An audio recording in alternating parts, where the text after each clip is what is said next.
If you want to change the app icon in Base44, you're in the right place. In this quick tutorial, I'll walk you through the exact steps to update your app logo with a custom image so your project looks more polished and professional. This is a simple change, but it can make a huge difference in how your app is branded and presented. If this video helps, please take a second to hit the like button and subscribe for more easy software tutorials just like this. Let's jump in.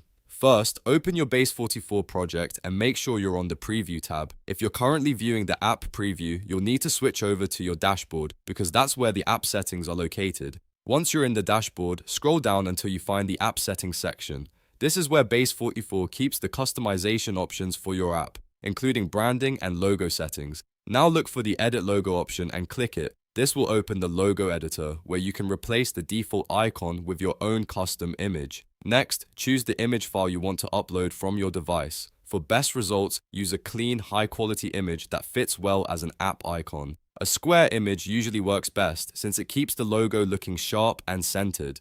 After your file uploads, take a moment to make sure it looks the way you want it to. If everything looks good, click Save to apply the changes. Once you save, Base44 will update your app icon, and you should see the new logo reflected in your project branding. That's it. Your app icon has now been changed in Base44 using your own custom image. If this tutorial helped, don't forget to like this video, subscribe to the channel, and turn on notifications so you never miss the next step-by-step guide. Thanks for watching, and I'll see you in the next one.